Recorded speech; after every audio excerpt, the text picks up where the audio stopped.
ассалому алайкум бинандагони гиромӣ. Нашри навбатии барномаи иттилоотии ахборо мустақиман аз телевизиони Тоҷикистон манзури шумо мегардонем. Дар студия бо шумо Марҷона Шарипова.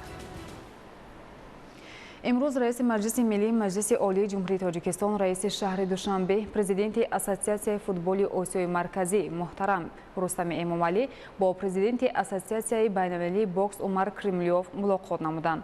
در ملاقات وضع و دورنمای همکاری‌ها در سمت رشد ورزش خاصه رشته بوکس مورد محاکمه قرار گرفت. جانب‌ها از سطح رابطه‌های طرفین اظهار قناعتمندی نموده برای در آینده تقویت بخشیدن همکاری فدراسیون بوکس تاجیکستان و اسوسیاسیون بین‌المللی بوکس هوسمندی ظاهر نمودند. برنامه اخبار ادامه می‌دهیم. صلح و ثبات، شرایط مساعد زیست و زندگانی و تامین همساله رشد اقتصادی ملی امید را به آینده درخشان زندگی بازم بیشتر گردانیده است. با شرافت استقلال دولتی ملت تاجیک به خودشناسی و زندگی شایسته رسید.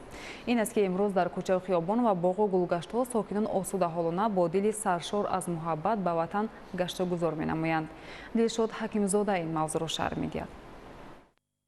صلح و ثبات نعمتی بی‌بهایی است که انعکاس کننده زندگی شایسته خلق و کفیل ترقیات دولت و ملت میباشد. هر یک دستاورد و انجام کار به وحدت و آرامی و تحکیم آن مربوط است.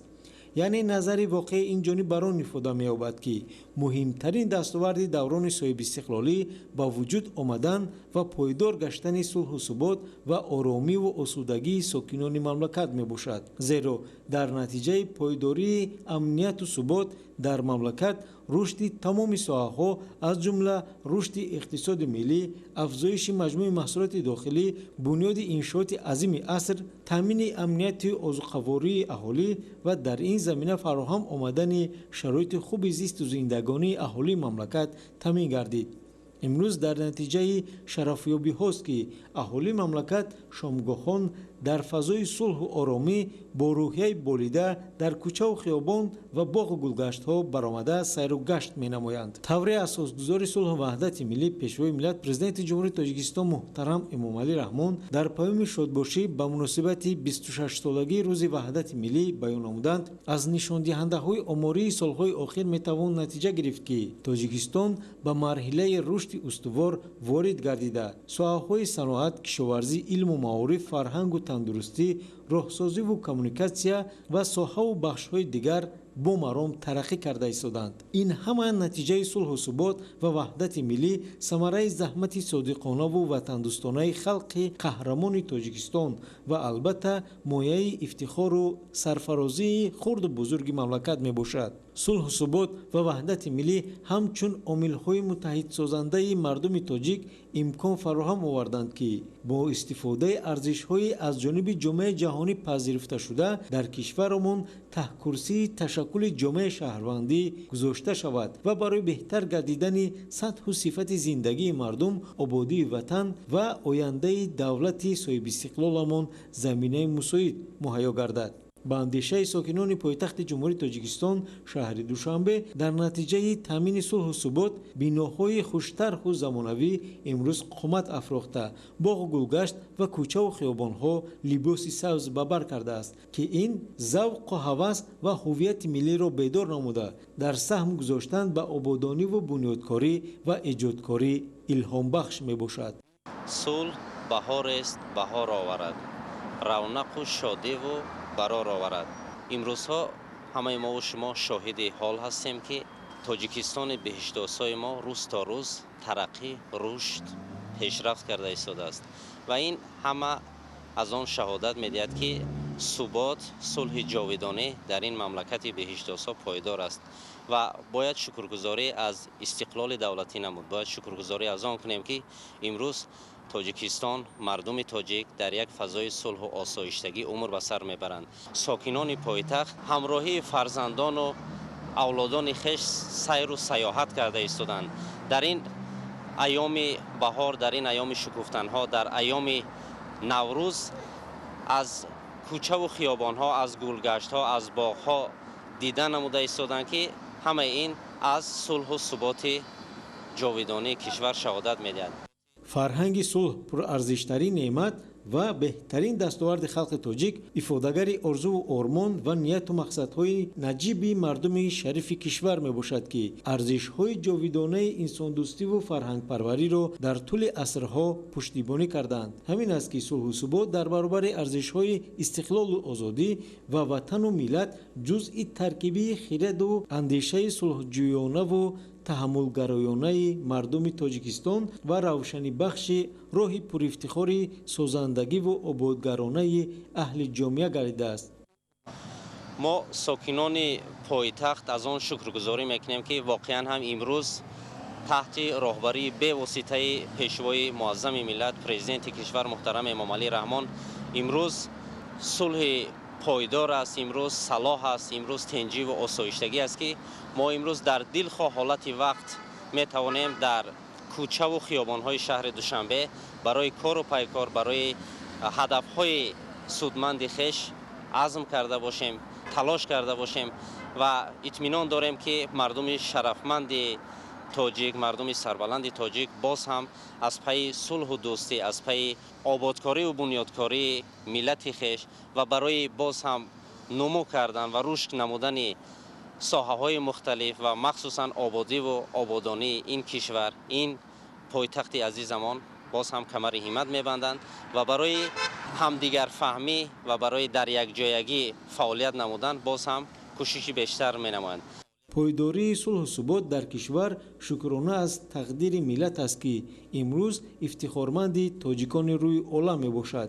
аз ин рӯ ба қадри ин фазои орому осуда ва нафаси тоза бояд расид ва ҳар як шаҳрванди ин диёрро зарур аст ки дар ҳифз ва пойбарҷову доимӣ нигоҳ доштани он саҳмгузор бошад.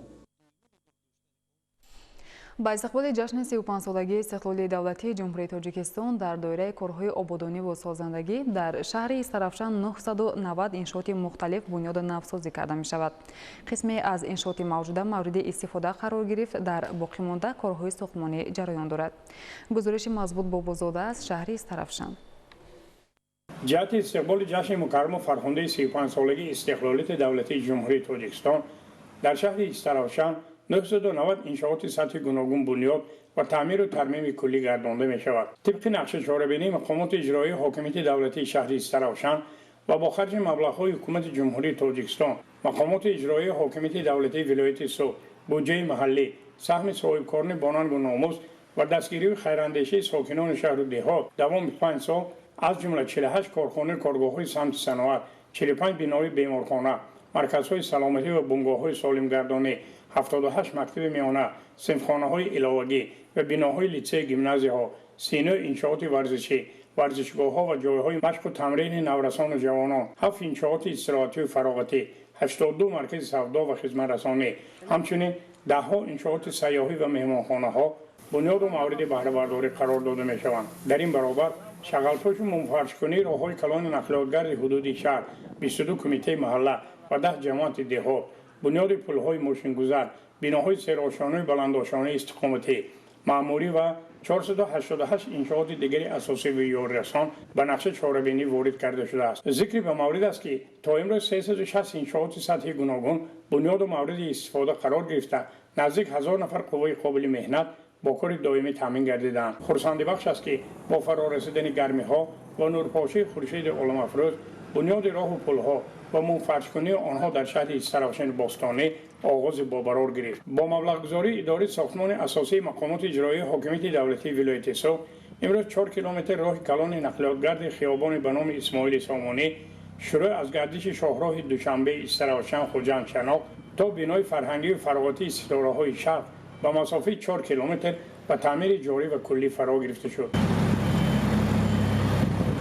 мунфаршкунии куллии роҳи калони марказиро бо тӯли 18 километр ва арзи 22 метр роҳсозони соҳибтаҷрибаи ҷамъияти дорои масъулияти маҳдуди ваҳдати вилояти Суд бар уҳда доранд. ҷиҳати ба талаботи меъёрҳои байналмилалӣ ҷавобгӯи гардондани роҳи калони нақлиётгар, роҳсозон аз таҷҳизоти техникаҳои гаронвазн ва муосири боркашону мунфаршкунанда ба таври васеъ истифода менамоянд. дар ин робита 2 километр роҳи калони нақлиётгар аз гардиши деҳаи қалачаи араб то гардиши шоҳроҳи Душанбе Истарафшан Хуҷанд Чаноқ تعمیر پشتیفت جاری گردانده می شود. تذکر باید داد که با اقدام و دستگیری صاحبکاران سربلند وطنی، دستگیری اهالی سخاوت پیشه و اشخاص مبلغ‌های خویش را جهت ادای حج جمع آورده، منفعل‌کنی راه کلان نقلیاتگر همچنین در دهه روغنگران جماعت دهات گلیسر با نیروی تازه آغاز گردید. درازی راه 1 کیلومتر را تشکیل داده صاحبکاران و ساکنان سخاوت پیشه پس از منفعل‌کنی آبلوله‌های آب نوشاکی و تشناب را برای زیاده از 1000 حولی استقامت کننده دهه روغنگران از زیر راه کلان گذرانیده با صفت بلند وصل و نصب نمودند. کارهای آبادانی سازندگی و منفعل‌کنی در سطح نظررس قرار داشته مسئولین و متخصصان ساحه راهسازی جمعیت دارای مسئولیت محدود راه وحدت ناحیه به نام باباجان غفور کوشش بر آن دارند که در مهلت‌های تعیین شده راه کلان را با صفت بلند و جوابگوی معیارهای شهرسازی به انجام رسانند. در نظر است که روزهای نزدیک در دیگر کمیته‌های محله و جماعت‌های دهات شهر استراوشن فعالیت آبادانی سازندگی و منفعل‌کنی راه‌های کلان نقلیاتگر جریان تازه می‌گیرد. مزبوط بابازاده، عمرجان یوسفov، شهر استراوشن، اخبار. 20 اپریل در شهر دوشنبه نیم ماراتون 14 بین‌المللی بخشیده به روز پایتخت دایر می‌گردد. در این مسابقه عنعنوی در برابر ورزشکاران تاجیک اینچنین دونده‌های معروف از کشورهای 5 قطعه عالم اشتراک خواهند کرد. شرح بیشتری موضوع در گزارش رحمتشاه عابد. چنانه که شما اطلاع دارید طولی چند روز است که در پایتخت وطنمان شهر دوشنبه چرابینی‌های مختلف فرهنگی و ورزشی بخشیده به تجلیل روز پایتخت ادامه دارد. 20 اپریل در شهر زیبای دوشنبه نیم ماراتون 14 بین‌المللی بخشیده به روز پایتخت دایر می‌گردد. در این مسابقه با شکوه در برابر ورزشکاران تاجیک دوندهای حرفه‌ای از کشورهای خارج شرکت خواهند کرد. نیم ماراتون بین‌المللی که با تصمیم رئیس شهر دوشنبه برپا می‌گردد برای سزاوار تجلیل نمودن روز پایتخت تأمین عمومیت تربیت جسمانی و ورزش، طرز حیات سالم و استوار نمودن رابطه‌های همکاری با برادرشهرها و شهرهای با دوشنبه همکاری سودمند اقتصادی اجتماعی داشته دایر می‌شود. شهرداری برای برگزاری نیم ماراتون 12 بین‌المللی از حساب مبلغ فوند رشد پایتخت 546860 سومانی اختصاص داده است. باید گفت که نیم ماراتون بین‌المللی با تقویم مسابقات سازمان بین‌المللی ماراتون و دو مبلغ جایزه نیم ماراتون 12 بین‌المللی 446160 سومانی را تشکیل می‌دهد. ورزشکارانی که در این نیم ماراتون میان مردان و زنان جایهای از 1 تا 6 را اشغال می‌کنند با جایزه مالی سرفراز می‌شوند. جای یکم 54600 سومانی، جای دوم 46800 سومانی، جای سوم 39000 سومانی، جای چهارم 31200 سومانی، جای پنجم 28080 سومانی، جای ششم 23400 سومانی را تشکیل می‌دهد. سال 2021 نیم ماراتون 11 بین‌المللی بخشیده به روز پایتخت که 17 اپریل در شهر دوشنبه دایر گردید با پیروزی دوندها از ازبکستان و قرغیزستان به انجام رسید. در بین مردان شاهرخ دولتov و جمهوری ازبکستان غالب شد. فنت جیرما از افیوپیا جای دوم و عدیل خشت بیکوف از قرغیزستان جای سوم را به دست آورد. سه ورزشگر تاجیک غیرت علیموف جای چهارم، مهراب آدینایف جای پنجم و اعظمجان دولتov جای ششم را صاحب شدند. در سبقت زنان دریا ماسلوا از قرغیزستان غالب آمد. ضمناً این غلبه چهارم ماسلوا در نیم ماراتون دوشنبه بود. جای دوم نصیب ورونیکا گریشینا از ازبکستان گردید. جای سوم را زولحجه غفارزاده از تاجیکستان از آن خود کرد. اینچنین سه جای منبعه را ورزشکاران تاجیک مهینه براتوا جای چهارم، رجما عبداللهیوا جای پنجم و نادره میرزایوا جای ششم را کسب نمودند. نتیجه بهترین ورزشکاران تاجیک در دور نیم ماراتونی بین‌المللی جای سوم میان زنان و جای چهارم میان مردان میباشد. زولحجه غفارزاده سال گذشته میان زنان مقام سوم را صاحب شد. پیش از این غیرت علیموف سال 2021 جای چهارم را گرفت. حسن غفاروف دو بار سال 2013 و 2016 بین مردان جای چهارم را صاحب شده است. امسال نیز برای اشتراک در نیم ماراتون بین‌المللی ورزشکاران از برادرشهرهای دوشنبه و شهرهای دوست و همکار دعوت شدند. طبق قرار رئیس شهر دوشنبه نورسان 18 ساله در مسافه 3 کیلومتر، 10-12 ساله در مسافه 5 کیلومتر، 12-15 ساله در مسافه 8 کیلومتر رقابت میکنند. هر قدر جوانان ما بیشتر در مسابقه‌های سطحی بین‌المللی و جهانی اشتراک کنند و پرچم کشور عزیزمان را بلند بردارند، ҳамон андоза ҷаҳониён ба миллати солим будаи мо бовар хоҳанд кард. бинандагони гиромӣ, нашри навбатӣ барномаи тиловати ахбор хотима меёбад. хайр саломат бошед.